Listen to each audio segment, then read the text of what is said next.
Okay, traders, so it is a new week, which means there is a new weekly breakdown. I'm going to go over the past week of trades, and I'm going to tell you exactly why I took the trades and an update on the performance, specifically on the swing account, which is obviously the one I've been trading most over the past few months.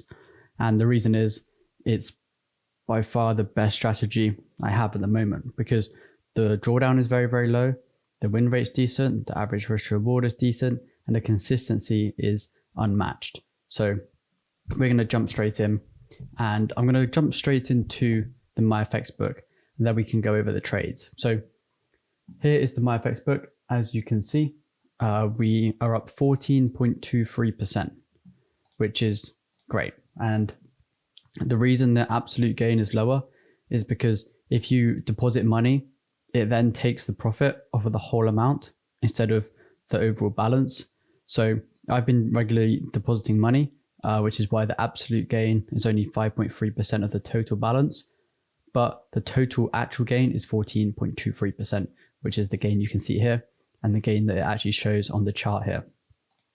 So you can see since probably April 5th, we've never been below the starting balance on the account. We've obviously had our ups, we've had our downs, but overall we've consistently been going towards the upside in a nice equity graph here.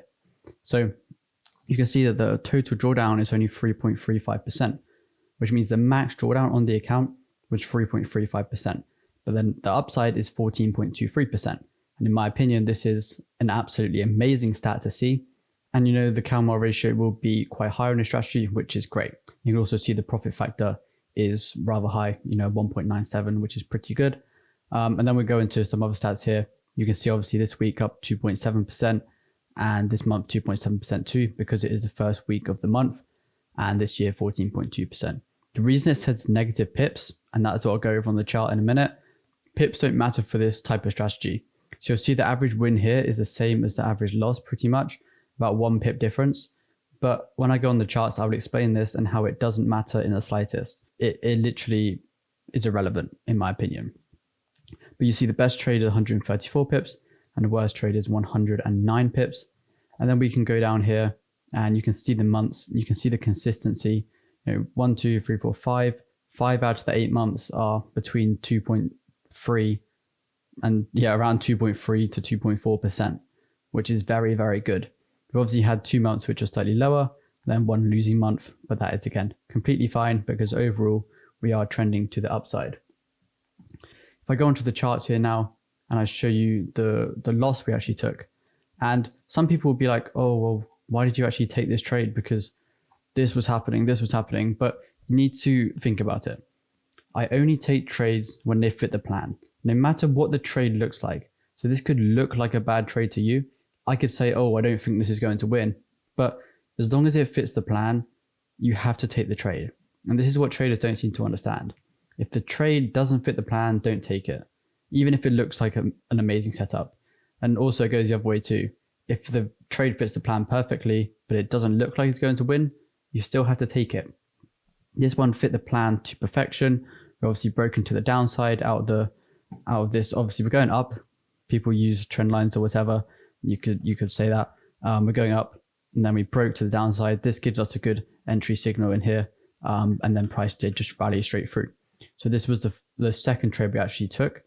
But the AUD USD trade, which I'm going to show you now, was entered before and hit take profit after. So that's what we're going to. But one thing to note, this loss was minus 136 pips. You see the risk to reward ratio was 1 to 3. So it's the same risk to reward as I would normally use, but this TP was 400 pips. So you'll notice that even though this win was 136 pips, we lost less than 1% because I closed it early when price broke above and closed above on this candle here. So I actually lost like 0.8% on this trade rather than the full 1%. So you can see here the trades we've actually taken on AU. This was in September. This one was in September too. And these are the 2 trades we actually took this week and this month. So you'll see here, this is still a 4-hour trade, but because of the difference in, volume, difference in movements, the pip sizes and the stop loss sizes are very different. So you see a 1 to 2.5 risk reward here. I'm only risking 28 pips instead of 136 pips, but I'm risking the same amount. That's why I said the average pips is completely irrelevant. And we entered here, price kind of hovered around our entry for around 16 hours, which, people that aren't used to trading higher time frames, that would be an absolute disaster. Seeing price go up into drawdown, down into profit, up into drawdown, down into profit. It can be quite painful, but swing trading, you have to just deal with that. Then we started breaking to the downside. We obviously broke out of this low, closed below, which is a great sign. I was actually looking to enter on the retest up here to scale into the position, but I wasn't actually on the charts when it happened. It was around 6 a.m. that price did retest, 6, 7 a.m. and I'm not on the charts at that time. So that is unfortunate, but we did actually end up getting a scale in. So when price actually broke down here, we had a retest up, and when price was consolidating around this area, on this second tap in here, I entered another position. This is obviously a 1-to-1 risk reward. So if we win the trade, we make 3.5% profit, which is great. And then with help of NFP, which was this candle here, as you can probably tell, the one with a lot of volume, we did actually push down and end up taking profit. The reason I'm okay with taking trades and holding through news is because when I've done my back testing on FX Replay, for example, I go in and I trade through news. So when I realize, okay, I've taken trades through news, it hasn't made much of a difference. I have big stop losses. I have, obviously, if price was in drawdown just before NFP, you can think, okay, maybe I don't want the slippage. But when you're using bigger stop losses anyway, it doesn't really matter too much. The slippage can't even be that bad, even if you get slipped 3 pips.